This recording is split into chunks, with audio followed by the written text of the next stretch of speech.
Vive TV Chile presenta.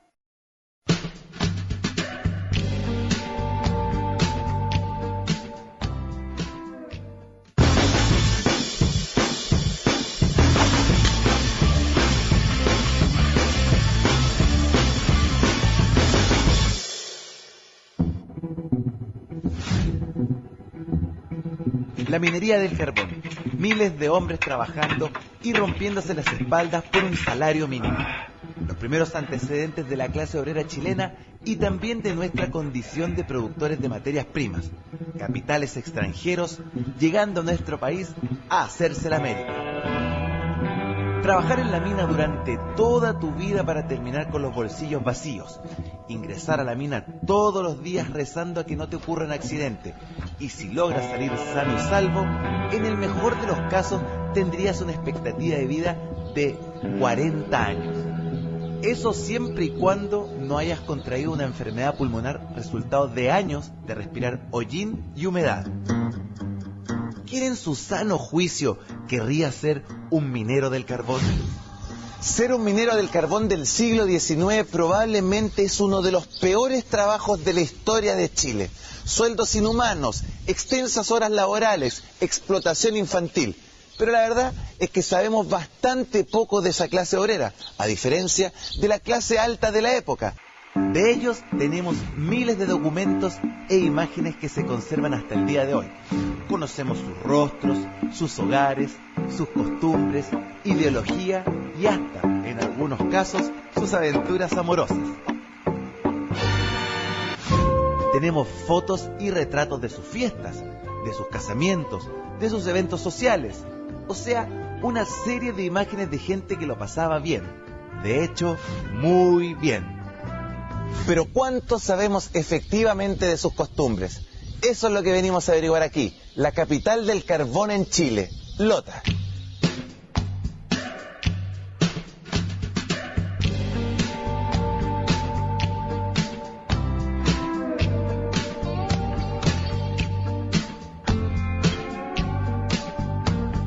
Gran parte del imaginario que tenemos sobre el pueblo minero de Lota lo tenemos gracias a un hombre que nació y se crió en este lugar. Es para muchos el precursor del cuento social. Me refiero a Baldomero Lillo Figueroa. Baldomero Lillo nace el 6 de enero de 1867 en Lota. En los primeros años de su vida, Baldomero tuvo la influencia de su padre, quien se desempeñó en actividades de capataz en las minas de carbón. Tras el fallecimiento de su padre, se puso a trabajar en la pulpería de su ciudad, sin poder finalizar los estudios secundarios en el Liceo de Lebu. No obstante, aprovechó la naturaleza de este trabajo para dedicarse a leer literatura de la época.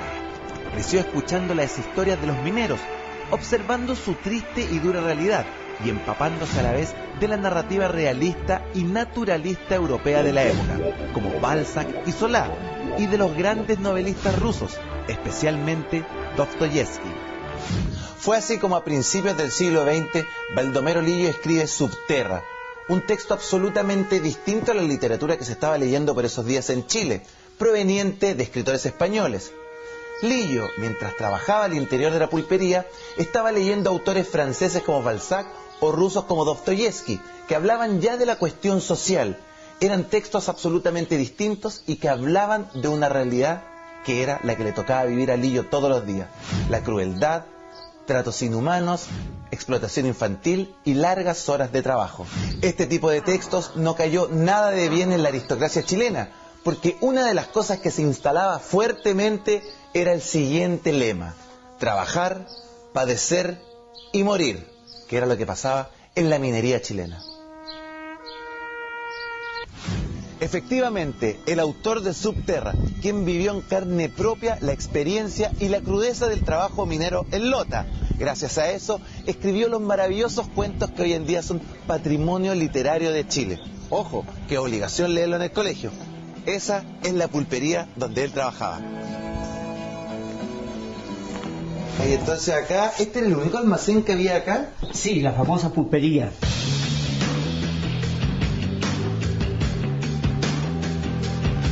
Y aquí a la gente se le pagaba con fichas. Claro. ¿Para qué? Para que ellos pudieran comprar en la famosa pulpería que tenían ellos mismos.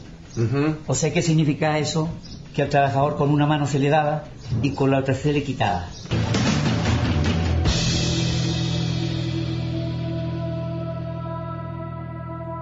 Ahora lo que más se impacta a la gente es que aquí trabajan niños de 8 años. 8 años. 8 años. A los 13 años ya la empresa le hacía un contrato como adulto. ¿A qué edad? ¿A los 13? A los 13. Y entraron a trabajar a los 8 años. Exacto. Ahora, ¿por qué Baldomero Lillo hizo el libro Subterra? Porque los niños que trabajaban en la mina, de vez en cuando venían acá y le conversaban a don Baldomero las peripecias que ellos pasaban abajo. Entonces fue anotando todos los relatos de los niños y escribió Subterra. Claro, y uno de los problemas que había con Baldomero Lillo en la época literaria de Chile era que él estaba escribiendo cosas que la gente en Chile no sabía que estaban sucediendo. Exacto, él lo ha dicho.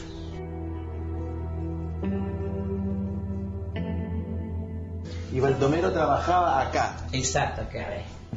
¿Qué era lo que más se vendía acá en la pulpería? O las cosas que se vendían frecuentemente. Hierba, vinagre y el famoso tintán. Tintán, vino tinto. Vino tinto. Era lo que más se vendía. Exacto. Imagínense que aquí llegaba el papá con 4, 5, hasta 6 hijos a trabajar. Y eso era obligación, porque si el papá o la mamá se negasen a que los niños trabajasen, la empresa les caducaba el contrato. Y caducándole el contrato, ellos tenían que devolver la casa. Entonces, la empresa a sus trabajadores le prestaba casa en los famosos pabellones. Claro. Le daba la luz, le daba el agua, y a los obreros 500 kilos de carbón molido para la calefacción, y a los empleados 500 kilos de carbón granado mensualmente. Para sus diversiones, la empresa a sus trabajadores le tenía cancha, hoy estadio, un gimnasio, piscina para empleados y piscina para obreros, casino de empleados y también casino obrero. Le tenía un teatro, le tenía escuela y un hospital para él y su familia.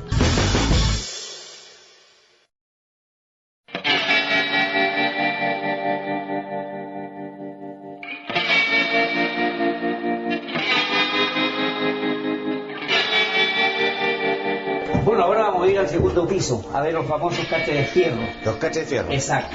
Esta era como la vivienda típica de un obrero. De un obrero. Sí, señor.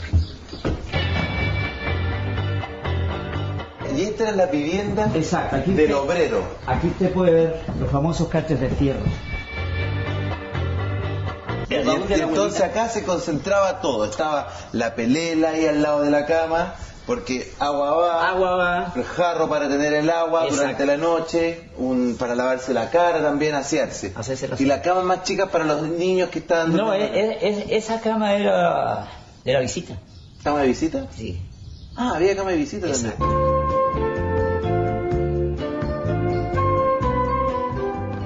Era cómodo estar dentro de esta ciudad. Sí, pues imagínese, el boom del carbón aquí comenzó en el año 1950. Del año 1950 al año 1970 la empresa llegó a tener 17.400 trabajadores. Y lo que pasaba afuera de Lota Alto... Era otro mundo. Era un Far West. Exacto, usted lo ha dicho. O sea, para afuera no había leyes. No. Dentro de eso estaba todo en orden. Y todo se compraba ahí, en la pulpería. La ciudad minera no era solamente un emplazamiento desde donde satisfacer las necesidades prácticas y útiles del yacimiento minero. También tenía por objetivo construir una sociedad en torno al trabajo, una sociedad moderna. Uno de los elementos que fomentaban los empresarios de la población en aquella época eran los espectáculos artísticos y musicales. Para tal motivo, construyen este espectacular teatro. La idea era que estos campamentos fueran lo más parecido a una ciudad, que tuviera entretención y todo en un mismo lugar. Para esto, los mineros se veían muy beneficiados porque podían ir junto a su familia, a sus hijos y su señora a disfrutar de estos espectáculos absolutamente gratuitos. Esto se veía fuertemente favorecido gracias a la ubicación del puerto de Lota. Los dulces de la época, espectaculares. Los barcos de la época tenían que cruzar el estrecho de Magallanes para así poder llegar al Océano Pacífico. Dada esta circunstancia, necesariamente tenían que pasar por el puerto de Talcahuano y por el puerto de Lota para abastecerse. Por supuesto, don Luis Cauciño e Isidora Goyenechea, grandes visionarios de la época y benefactores, aprovechaban la oportunidad de tener a los artistas en el puerto de Lota para ir a conversar con ellos e invitarlos a que hicieran un espectáculo y así tener más felices a todos los empleados que trabajaban en la minería.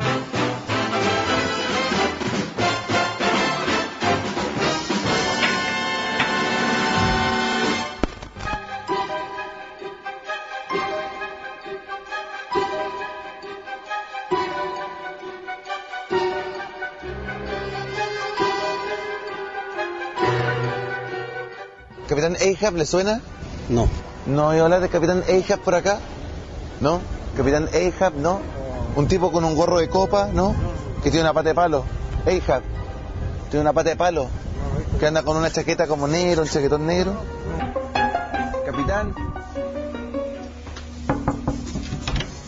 Capitán. Señor. Hola. Señor. ¿Le puedo hacer una pregunta? Lo que pasa es que estoy buscando a alguien acá en el barco que me pueda contar un poco sobre los mitos de los balleneros del siglo XIX.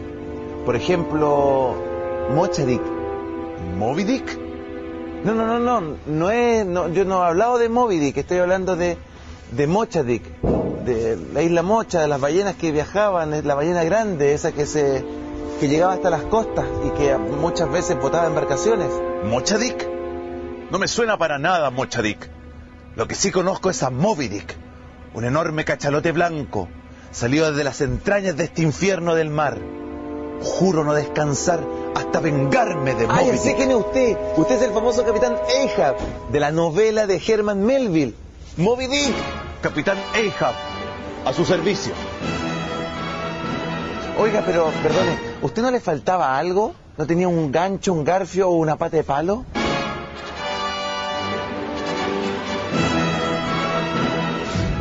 Efectivamente, y muy poca gente lo sabe, que hasta mediados del siglo XIX existió un cachalote llamado Mocha-Dick.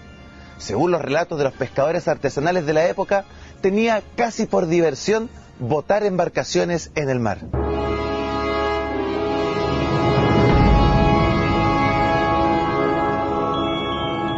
Por supuesto, como todo relato folclórico de la época, este está lleno de imprecisiones y de exageraciones. Lo que sí es sabido es que su escritor, Herman Melville, navegó por estas zonas y habría escuchado aquí la famosa historia de Mocha-Dick, este cachalote blanco. Aquí, en Cazadores de Historias, comenzamos a develar el secreto de Moby Dick o Mocha-Dick.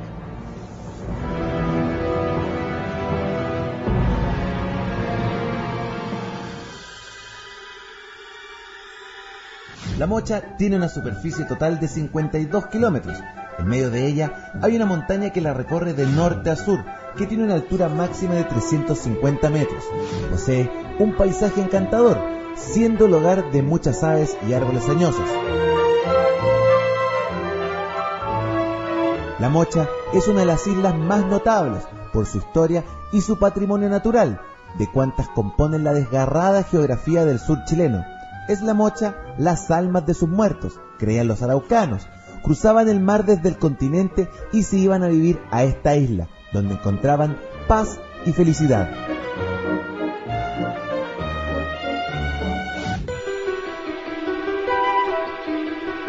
Oye, es espectacular la isla, lo linda que es. Es un gran patrimonio natural porque tiene este bosque valdiviano antiquísimo y además en su cima hay una laguna. Fíjate tú además que tiene unas costas fantásticas, pero es peligroso si uno llega navegando porque tiene muchos arrecifes. Pero es una maravilla como paseo natural porque tiene especies nativas que no se encuentran ya en esta zona del país y están afortunadamente protegidos como un parque nacional. Yo tengo entendido que este es uno de los bosques más antiguos de Latinoamérica casi. Así dicen que es el segundo más antiguo de América en estas condiciones. Sí.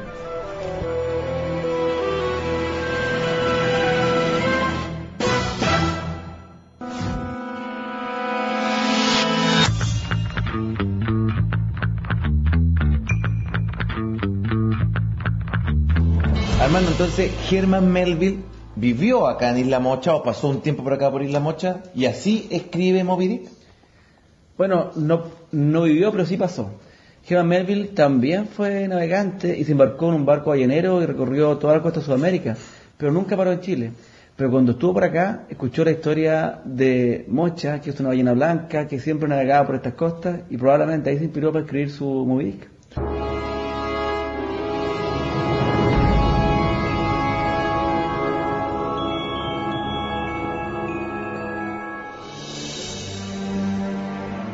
Armando, pero Moby Dick, la ballena blanca, ¿era una ballena o un cachalote?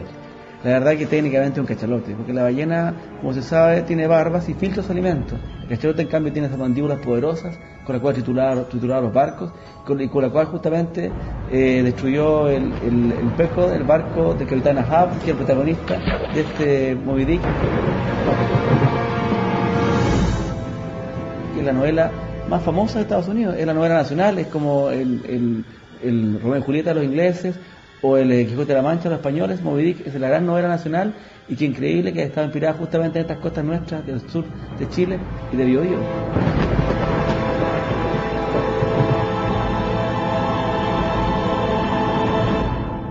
¿Y Melville era cazador de ballena o era un escritor que estaba arriba de los barcos balleneros?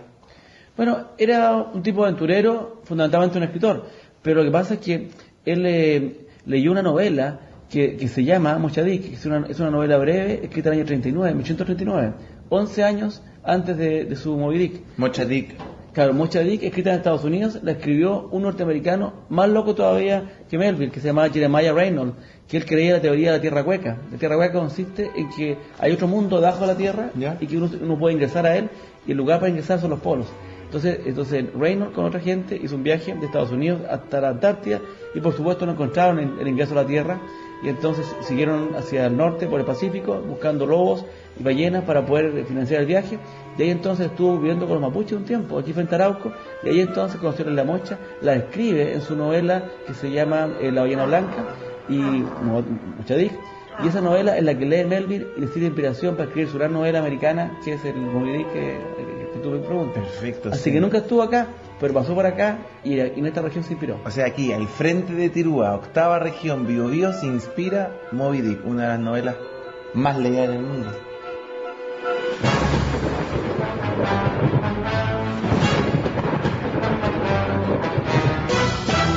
Si lo más notable es que las dos novelas más importantes del mundo en materia naval, que son Moby Dick y Robinson Crusoe, las dos están inspiradas en Chile. Robinson Crusoe en Juan Fernández y Moby Dick acá. E incluso más, porque Juan Fernández era un puerto militar que dependía de la Intendencia de Concepción, al igual que la Isla Mocha. Por lo tanto, en esta región del Biobío se inspiran las dos grandes novelas marineras del mundo. Armando, ¿y por qué la Isla Mocha se llama Mocha, Isla Mocha? Que el nombre viene de Mapudungun o Chidungun, que significa mucho Amushra, la isla de los espíritus. Porque la idea de los mapuches era que cuando alguien fallecía, 4 ancianas transformadas en ballenas llevaban sus espíritus hasta esta isla y de aquí navegaban hacia el occidente. Así que es una isla con gran valor espiritual para los mapuches.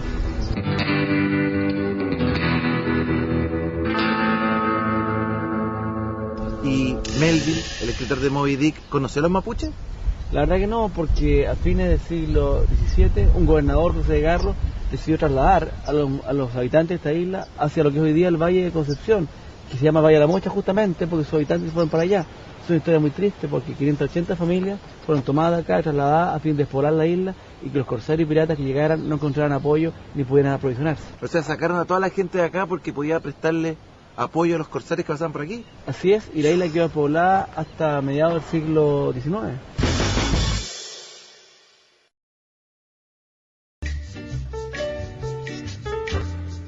Aquí en la Isla Mocha estuvieron Spielbergen, estuvo Van den Noort, estuvo Simón de Cordes y por supuesto el mismo Drake. Es decir, esta isla fue muy visitada por expediciones europeas y España por eso es que la cuidaba tanto y por eso fue que la despobló.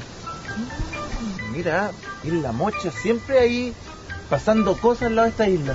Muy mochera la Isla Mocha, sí. Hay unos gallos medio con pinta de colonos acá. Fue recién en el siglo XX, en los años 80, que se prohíbe la caza de ballenas en Chile. No obstante, por reciente que sea esta historia, no ha dejado mucho rastro. Las empresas, una vez prohibida la caza de ballenas, son rápidamente desmanteladas, al igual que sus barcos. pero aún nos quedan diversas narraciones de la época.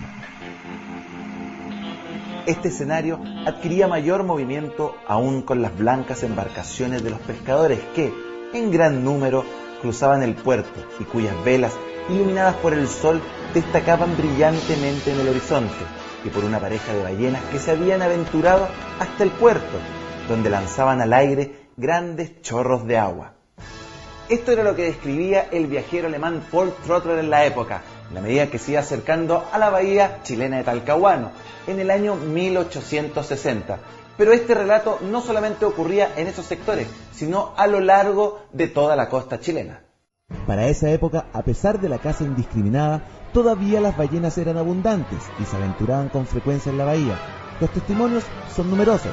Así el gran navegante francés Lapérouse, por ejemplo, que arribó a la bahía en el verano de 1793, comentaba: estuvimos toda la noche rodeados de ballenas, nadaban tan cerca de nuestras fragatas que resoplando arrojaban a bordo su chorro de agua. Aquí está la verdadera historia del mar chileno, una historia viva en sus habitantes, una historia que se traspasa por medio de la tradición oral, una historia donde mito y realidad se unen en una perfecta armonía. Nos encontramos en Chome, comuna de Hualpén, donde aquí funcionó y operó una de las últimas industrias balleneras de Chile, hasta el año 1983, la ballenera Macaya. Muy poca gente sabe cuál fue la importancia de esta industria de la caza de la ballena en Chile.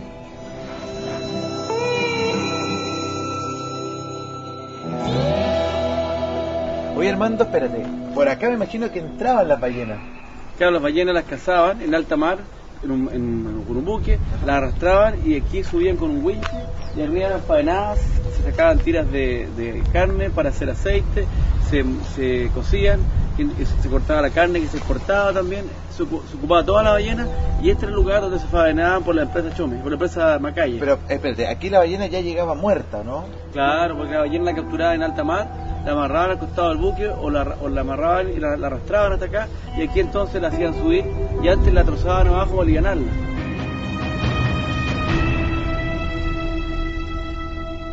¿Cuántas ballenas llegaban a cazarse diariamente? No, a veces pasaban días sin cazarse ninguna, no era una cosa tan cotidiana. Una sola ballena daba mucho trabajo.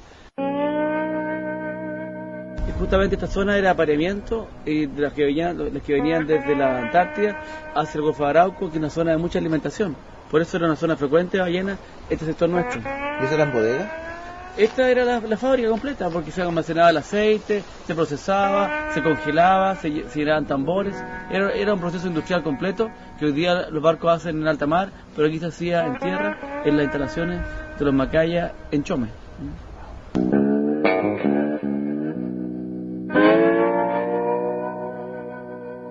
¿Se ve alguna ballena por estos días o ya no?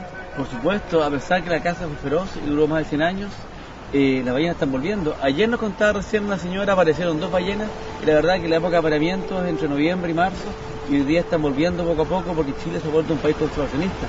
Aquí en la zona de Chiloé, por ejemplo, viene la ballena azul, en la zona de Santa María se ve en el Golfo de Arauco, y por supuesto también aquí en esta bahía nuestra de Concepción.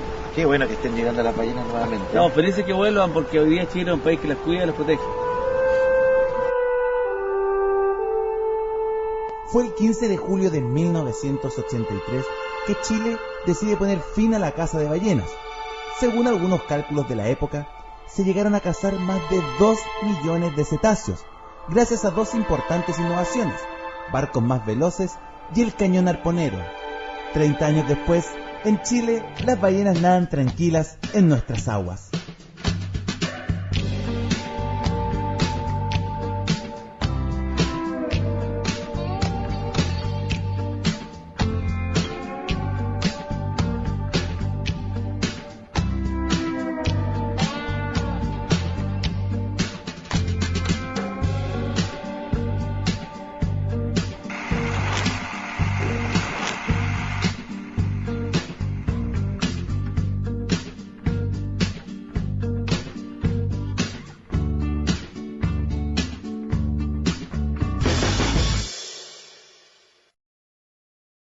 Chile avanza con todos. Gobierno de Chile. Esta fue una presentación de Vive TV Chile.